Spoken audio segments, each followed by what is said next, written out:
नमस्कार, मी Prajakta Tandel. Top 18 bulletin मध्ये आपलं सगळ्यांचं स्वागत. प्रत्येक क्षेत्रातल्या महत्त्वाच्या टॉप 18 बातम्या पाहणारच आहोत. मात्र सुरुवातीला नागपूरमधून एक मोठी बातमी.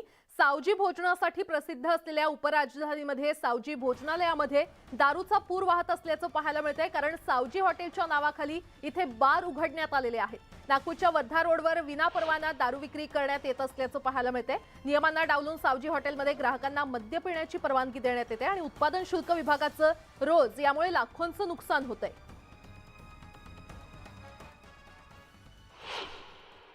वर्धा रोडवरील जेवढे खानावळ आहे त्या सगळ्या खानावळला तपासणी केलेली आहे आणि ज्या ठिकाणी अवैधरित्या दारू विक्री किंवा दारू प्राशन करताना व्यक्ती आढळले होते त्यांच्या विरुद्ध आम्ही मुंबई दारूबंदी कायद्याच्या कलम 84 आणि 68 खाली गुन्हा नोंदविलेला आहे. 68 कलमाखाली गुन्हा धाबा मालकावर किंवा आस्थापना मालकावर नोंदविलेला आहे आणि 84 कलमाखाली गुन्हा जे दारू प्राशन करत होते त्या ठिकाणी त्यांच्या विरुद्ध केलेला आहे. आणि या संदर्भात अधिक माहिती देत आहेत आमचे प्रतिनिधी उदय तिमांडे आपल्यासोबत जोडले गेलेले आहेत. उदय, रेस्टॉरंटमध्ये दारू पिण्याची परवानगी नेमकी दिली कोणी? प्राजक्ता, खरं तर नागपूरच्या वर्धा रोडवर जे आहे ते 1 डझनपेक्षा जास्त सावजी हॉटेल्स आहेत आणि नागपूर जे आहे ते आपण सावजी हॉटेलसाठी प्रसिद्ध आहे. त्यामुळे नागपुरात कोणी आलं आणि तो खवय्या असेल पहिले त्याची पावलं जी आहेत ते सावजी हॉटेलकडे जातात. मात्र परिवाराला घेऊन जे आहे नागपूरच्या सावजी हॉटेलमध्ये जाणं आता शक्य नाही आहे. कारण नागपूरच्या वर्धा रोडवरील प्रत्येकच सावजी हॉटेलमध्ये जे आहे ती नियमांना ढाब्यावर बसवून जे आहे ते अवैध पद्धतीने दारू पिण्याची परवानगी दिली जाते. अनेक ढाबा चालक तर असे आहेत की ते तिथे ढाब्यामध्ये दारू विकतात आणि ज्या पद्धतीने आता आपण अधीक्षकांचं म्हणणं ऐकलं की आम्ही कारवाई केलेली आहे.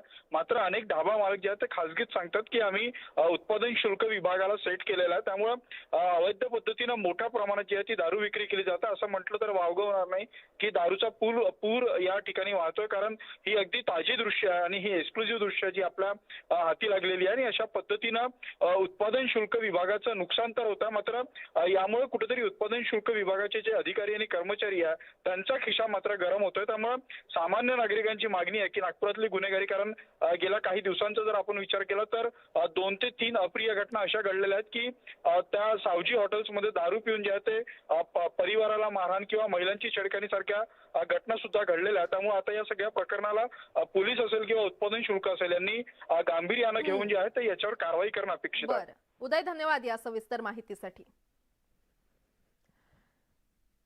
आणि आता बुलेटिन मध्ये पाहूयात राज्यातील टॉप 18 बातम्या.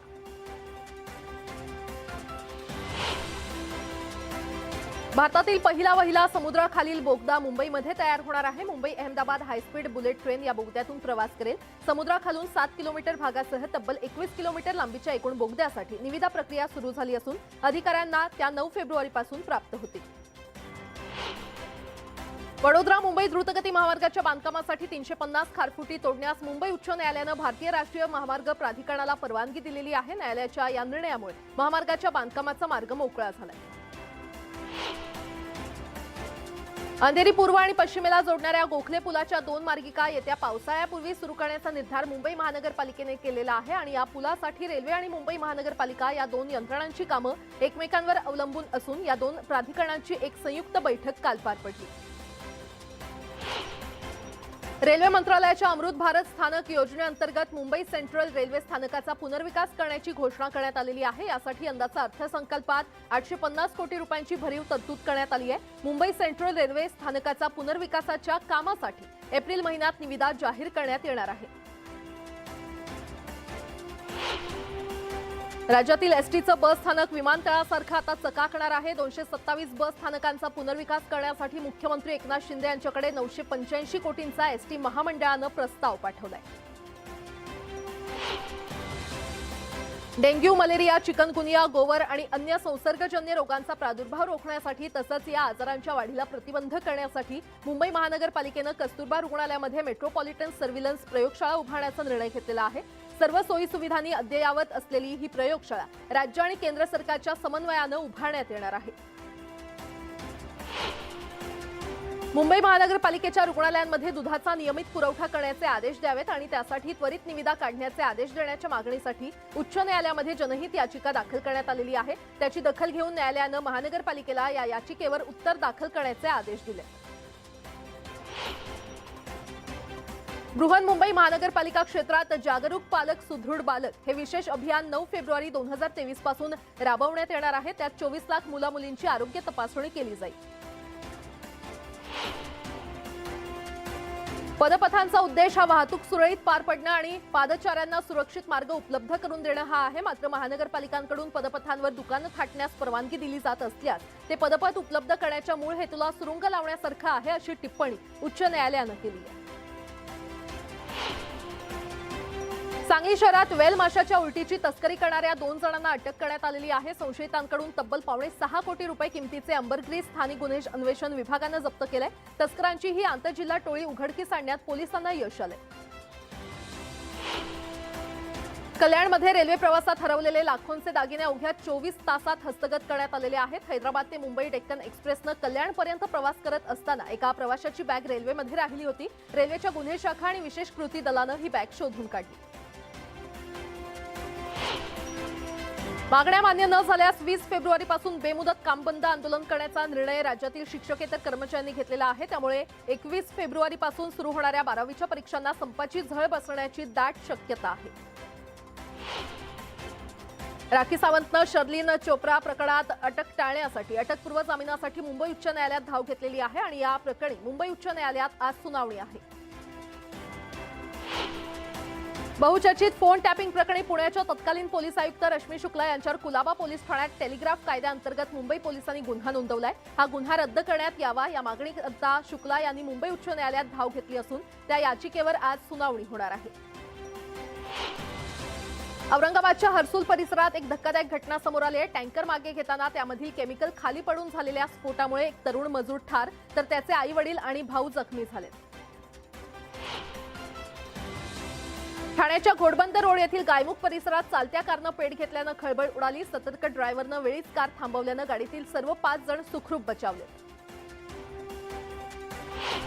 येत्या 13 फेब्रुवारीला गजानन महाराज यांचा प्रगट दिन आहे। यानिमित्त शेगावात भाविकांची मांदियाळी पाहायला मिळेल। शेगावात दिंड्या दाखल होत असून धामण गावातून शेकडो भाविक दिंडीमध्ये सामील झाले। जळगाव जिल्ह्यातील पाळधी इथे देशातील सर्वात महाकाय सिद्धी महागणपतीची स्थापना केली जाणार आहे आणि या गणपतीच्या प्राणप्रतिष्ठेला सुरुवात झाली आहे। 100 टन वजनाची 31 फुटी गणेशाची मूर्ती 2 वर्षाच्या कालावधीत तयार करण्यात आली आहे।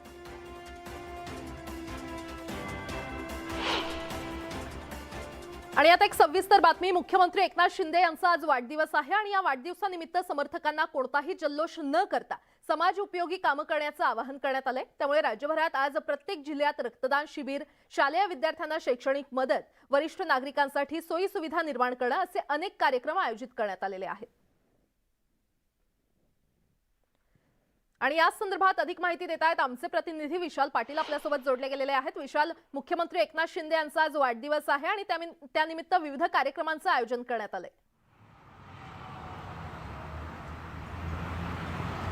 प्राजक्ता, राज्याचे मुख्यमंत्री एकनाथ शिंदे यांचा आज वाढदिवस आहे आणि त्यानिमित्त राज्यभरात बाळासाहेबांची शिवसेना या पक्षाकडनं जे महत्त्वाचे पदाधिकारी आहेत या पदाधिकाऱ्यांकडनं वेगवेगळ्या कार्यक्रमांचं आयोजन जे आहे हे केलं गेलेलं आहे। आत्ता मी ठाणे या ठिकाणी आहे। ठाणे ज्या ठिकाणी मुख्यमंत्र्यांचं निवासस्थान आहे या निवासस्थानी मोठी सजावटसुद्धा जी आहे ही फुलांनी केलेली आपल्याला पाहायला मिळते। खरं तर थोड्याच वेळात या ठिकाणी मोठ्या संख्येनं कार्यकर्तेसुद्धा राज्याचे मुख्यमंत्री एकनाथ शिंदे यांना वाढदिवसाच्या शुभेच्छा देण्यासाठी जे आहेत हे या ठिकाणी येणार आहेत आणि त्याच दृष्टीनं तशी उपाययोजना जी आहे ही केलेली आपल्याला या ठिकाणी पाहायला मिळते। हा सगळा परिसर जर आपण पाहायला गेला तर फुलांनी जो आहे हा सजवण्यात आलेला आहे। आज पोलिसांचा कडेकोट बंदोबस्त सुद्धा जो आहे तो मुख्यमंत्र्यांच्या निवासस्थानी पाहायला मिळतोय।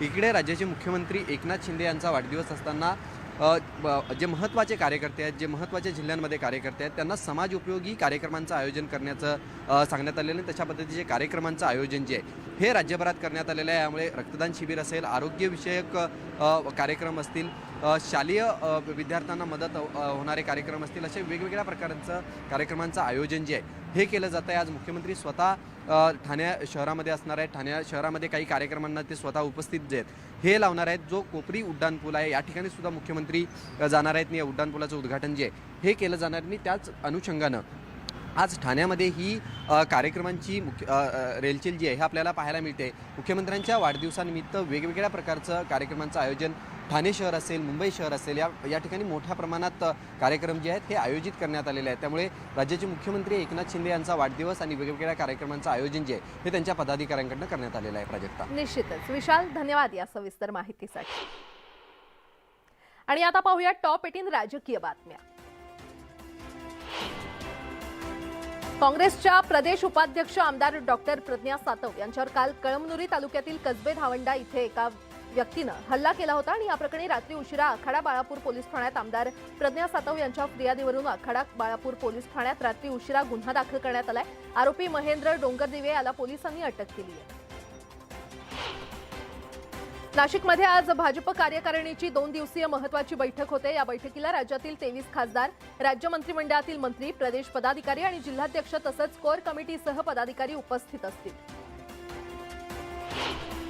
उद्धव ठाकरे आज मीरा भाईंदरच्या दौऱ्यावर आहेत. या ठिकाणी ते जैन मंदिराला भेट देणार असून त्यांच्या हस्ते पूजा देखील केली जाणार आहे. शिवसेना कुणाची, यावरून ठाकरे आणि शिंदेंमध्ये संघर्ष सुरू आहे. उद्धव ठाकरे यांनी केलेल्या टीकेला मुख्यमंत्री शिंदे यांनी प्रत्युत्तर दिलंय. काही लोक न्याय व्यवस्थेला सल्ले देत आहेत तर सुप्रीम कोर्टाला दोष देत आहेत असा टोला शिंदेंनी ठाकरेंना लगावलाय. तर दरम्यान भावनेवर आणि कुणाच्या म्हणण्यानुसार आमदार अपात्रतेचा निर्णय होत नाही असा टोला देखील त्यांनी लगावला. मुख्यमंत्री एकनाथ शिंदे यांचा आज वाढदिवस असून त्यानिमित्त मुख्यमंत्र्यांच्या ठाण्यातील निवासस्थानाला सुंदर सजावट करण्यात आलेली आहे. आज दिवसभर राज्यात विविध कार्यक्रमांचं आयोजन करण्यात आलं. युवासेना प्रमुख आदित्य ठाकरेंची शिवसंवाद यात्रा आज औरंगाबादेत आहे. त्यांची मंत्री संदीपान भुमरेंच्या मतदारसंघात जाहीर सभा होणार आहे. मुंबईमध्ये उद्धव बाळासाहेब ठाकरे पक्षाचे मुंबई विभाग 3 आणि विभाग 6 चे पदाधिकारी जाहीर करण्यात आलेले आहेत. तसंच रत्नागिरी जिल्ह्यातील पक्षाचे पदाधिकारी जाहीर करण्यात आले.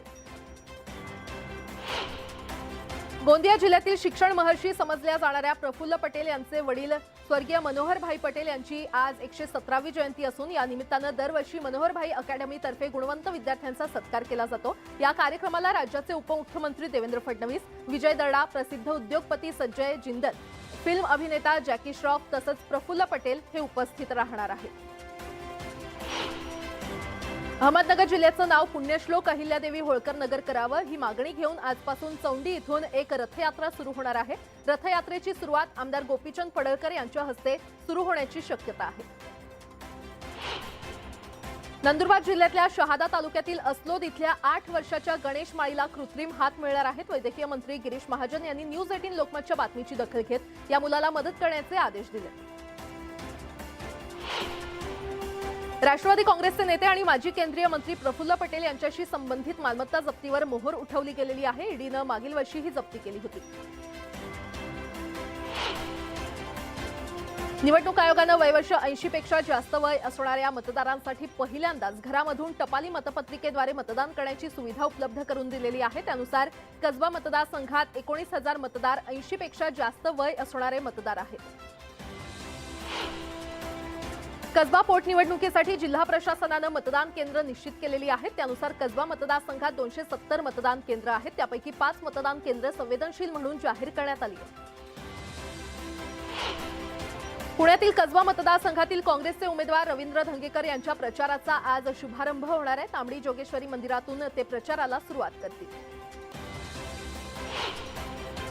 उद्धव ठाकरेंनी घेतलेल्या पत्रकार परिषदेवर शिंदेच्या पक्षाचे खासदार राहुल शेवाळे यांनी जोरदार हल्लाबोल केलाय. उद्धव ठाकरेंनी दिशाभूल केली असल्याचा आरोप राहुल शेवाळे यांनी केलाय. शिवसेनेच्या गटप्रमुखांनी कधी कोणत्या निवडणुकीसाठी मतदान घेतलं असा खोचक सवाल देखील त्यांनी उपस्थित केलाय. शिंदे फडणवीस सरकार अल्पायुषी असून जसा हा डायस हलतोय तसं हे सरकार हलत असून डायसप्रमाणे सरकारही कोसळेल असा घणाघात आदित्य ठाकरे यांनी केलाय. बीडच्या गेवराईतील रुई गावात शेतकरी संवाद मेळाव्यात आदित्य ठाकरे बोलत होते. देशातील सर्वात मोठा समूह पुनर्विकास अशी ओळख असलेल्या भेंडी बाजार पुनर्विकासाच्या दुसऱ्या टप्प्यातील सेक्टर 4 मधील इमारतींच्या बांधकामाला सुरुवात करण्यात आली आहे। उपमुख्यमंत्री आणि गृहनिर्माण मंत्री देवेंद्र फडणवीस यांच्या हस्ते पायाभरणी करून इमारतींच्या बांधकामाला सुरुवात करण्यात आली आहे।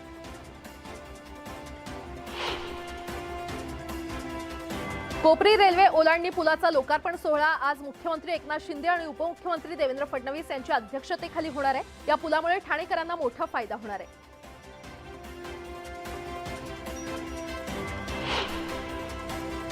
आणि आता एक मोठी बातमी, उस्मानाबादमध्ये उरूस दरम्यान वळू उधळला गेला असल्याचं पाहायला मिळालं। वळू उधळल्यानं चेंगराचेंगरी झाली आणि या चेंगराचेंगरीमध्ये 14 जण जखमी झालेत। जखमींवर शासकीय रुग्णालयामध्ये सध्या उपचार सुरू आहेत। उरूस दरम्यान 15,000 जण यावेळी उपस्थित होते आणि वळू उधळल्यानं धावपळ उडाली। हजरत ख्वाजा शमशोद्दीन गाजी रहे याचा उरूस सुरू होता आणि या दरम्यान ही घटना घडली। यामध्ये 14 जण जखमी झाले असल्याची माहिती मिळते। एक प्रकारे चेंगराचेंगरी इथे झाली। साधारणतः 15,000 जण इथे उपस्थित होते आणि या दरम्यान चेंगराचेंगरी झाली आणि त्यामध्ये 14 जण जखमी झाले।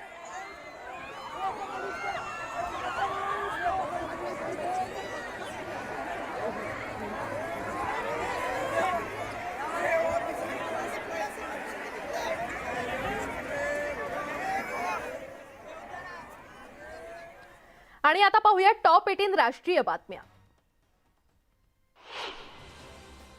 पंतप्रधान नरेंद्र मोदींनी संसद भवनात घातलेल्या एका जॅकेटची सर्वत्र चर्चा आहे। रिसायकल्ड प्लास्टिकच्या बाटल्यांनी हा जॅकेट बनवला होता। इंडियन ऑइल कॉर्पोरेशननं एनर्जी आठवड्यादरम्यान हा जॅकेट त्यांना भेट म्हणून दिला होता। भाजप खासदार संगम लाल गुप्ता यांनी उत्तर प्रदेशची राजधानी लखनौचं नाव बदलण्याची मागणी केली। लखनौचं नाव बदलून ते लक्ष्मणपूर ठेवावं अशी मागणी करणारं पत्र त्यांनी पंतप्रधान नरेंद्र मोदी यांना पाठवलंय। जम्मू काश्मीरमधील अतिक्रमणाविरोधात दिल्लीमध्ये आंदोलन करणाऱ्या पीडीपी नेत्या मेहबूबा मुफ्तींना पोलिसांनी ताब्यात घेतलं होतं। मेहबूबा मुफ्ती समर्थकांसोबत संसद भवनात जाण्याचा प्रयत्न करत होत्या। उत्तराखंडच्या ऋषिकेश ते कर्णप्रयाग दरम्यानच्या रस्त्यावर दरड कोसळली। दरड कोसळल्यानं इथेही वाहतूक काही काळ विस्कळीत झाली होती। पंजाबमधील मोहालीमध्ये शीख कैद्यांच्या सुटकेची मागणी करणाऱ्या आंदोलनाला बुधवारी हिंसक वळण लागलं। चंदीगडमध्ये घुसण्यासाठी आंदोलकांनी पोलिसांशी झटापट झाली। यावेळी मोठ्या प्रमाणात दगडफेक झाली आणि अनेक आंदोलकांनी तलवारी काढल्या होत्या। आंध्र प्रदेशच्या पोलिसांच्या माणुसकीचा प्रत्यय पाहायला मिळालाय। विजयवाडा इथे एक व्यक्ती आपल्या पत्नीचा मृतदेह हातगाडीवरून घेऊन चालला होता। त्याच्या मदतीला तातडीनं हे पोलीस धावून आले आणि त्यांनी मृतदेह नेण्यासाठी तातडीनं शववाहिनी उपलब्ध करून दिली।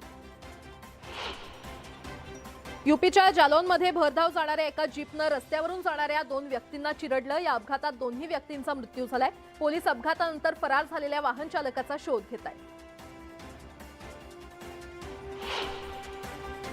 कुपवाडामध्ये गॅस हिटरमुळे गुदमरून एकाच परिवारातील 5 जणांचा मृत्यू झाल्याची दुर्दैवी घटना घडली आहे। हे सर्वजण उत्तर प्रदेशातील बिजनौरमध्ये राहणारे होते।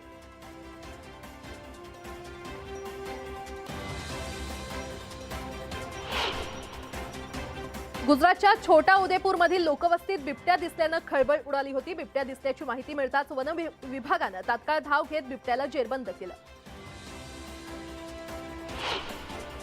गाझियाबाद न्यायालयाच्या आवारात वावरणाऱ्या बिबट्याला अखेर जेरबंद करण्यात आले। या बिबट्यानं आतापर्यंत 6 जणांना जखमी केलं होतं। बिबट्याला बेशुद्ध करून जेरबंद करण्यात आले। मध्य प्रदेशातील उज्जैनमध्ये चोरीच्या संशयावरून एका व्यक्तीला बेदम मारहाण करण्यात आली। कृषी उत्पन्न बाजारात धान्य चोरी केल्याचा संशय आल्यानं त्याला ट्रॅक्टरला बांधून मारहाण करण्यात आली। मध्य प्रदेशातील बुरहानपूरमध्ये दारूच्या नशेत गाड्यांना धडक देणाऱ्या पोलीस अधिकाऱ्याला निलंबित करण्यात आलेलं आहे। राजेश खरे असं या पोलीस अधिकाऱ्याचं नाव आहे। जम्मू श्रीनगर राष्ट्रीय महामार्गावर डोंगर खचण्यामुळे अडचणी वाढलेल्या आहेत। वारंवार महामार्गावर दगड कोसळत असल्यानं वाहन चालकांना जीव मुठीत घेऊन वाहनं चालवावी लागतात।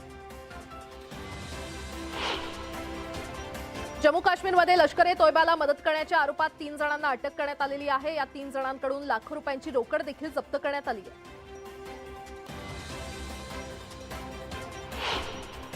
मुझफ्फरपूरमध्ये पीएफआय संघटनेशी संबंधित 5 जणांविरोधात एनआयएनं गुन्हा दाखल केलेला आहे। या 5 जणांविरोधात तरुणांना दहशतवादाच्या मार्गाने जाण्यासाठी प्रवृत्त केल्याचा आरोप आहे। हरियाणातील पटौदीमध्ये दगडफेक आणि गोळीबाराच्या घटनेनं तणाव निर्माण झाला होता. 2 गटात झालेल्या वादात दोन्ही गटाकडून दगडफेक आणि गोळीबार करण्यात आला होता.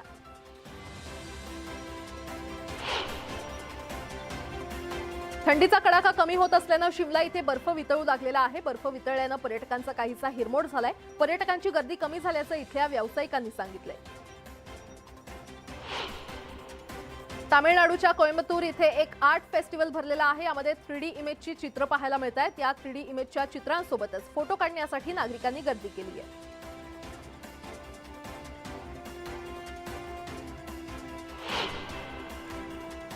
आणि आता पाहूया टॉप 18 आंतरराष्ट्रीय बातम्या. टेक्सासच्या ऑस्टिन एअरपोर्टवर फेडेक्सचे कार्गो विमान आणि प्रवासी विमान यांच्यातली टक्कर अवघ्या 75 फुटांनी टळली. रनवेवर उड्डाणाच्या तयारीत असलेल्या प्रवासी विमानासमोरच कार्गो विमान लँड झालं. मात्र कार्गो विमानाच्या पायलटनं दाखवलेल्या सतर्कतेमुळे मोठा अनर्थ टळला. फ्रान्समधील पेन्शन सुधारणा कायद्याच्या विरोधात पॅरिसमध्ये हजारो लोक पुन्हा रस्त्यावर उतरले आणि त्यांनी गोंधळ घातला. यावेळी आंदोलकांची सुरक्षा कर्मचाऱ्यांशी झटापट झाली. अफगाणिस्तानातील दहशतवादी संघटनांच्या वाढत्या कारवायांमुळे चीनच्या अडचणी वाढलेल्या आहेत. अफगाणिस्तानातील इस्लामिक अतिरेकी चीनच्या शिंजियांग प्रांतात आपली पाळंमुळं रोवू शकतं अशी शक्यता चीनला वाटते. चीनच्या स्पाय बलूनमुळे अमेरिका संतप्त झालेला आहे. अमेरिकेनं चीनला थेट लष्करी कारवाईचा इशारा दिलाय. मात्र तो फुगा हेरगिरीचा नसून हवामानाचा अंदाज घेण्यासाठी सोडल्याचं स्पष्टीकरण चीननं दिलंय.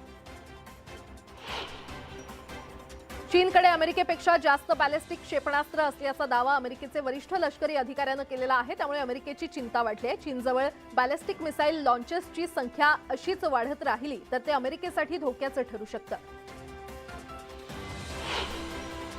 सिरियाला निसर्गाचा सर्वात भयंकर फटका बसलाय. मात्र अशाही परिस्थितीमध्ये सिरियानं कट्टर शत्रू असलेल्या इस्रायलची मदत नाकारली आहे. आपल्या लोकांना मारणाऱ्या देशाकडून कोणत्याही किमतीवर मदत न घेण्याची भूमिका सिरियानं घेतली आहे. इराणच्या नौदलाच्या हालचालींवर अमेरिकेनं लक्ष ठेवण्यास सुरुवात केली आहे. समुद्रात शक्ती वाढवण्याची इराणची योजना आहे. गेल्या महिन्यात खुद्द इराणच्या नौदल प्रमुखानंच आपली युद्धनौका पनामा सामुद्रधुनीमध्ये तैनात असल्याचं सांगितलं होतं. इराणच्या अंडरग्राऊंड एअरबेसचा व्हिडिओ समोर आलेला आहे. या व्हिडिओमुळे इराण आणि इस्रायलमध्ये युद्धाचे ढग जमू लागलेले आहेत. इराणचा दावा आहे की त्यांनी एक नाही तर अनेक भूमिगत एअरबेस बांधलेले आहेत.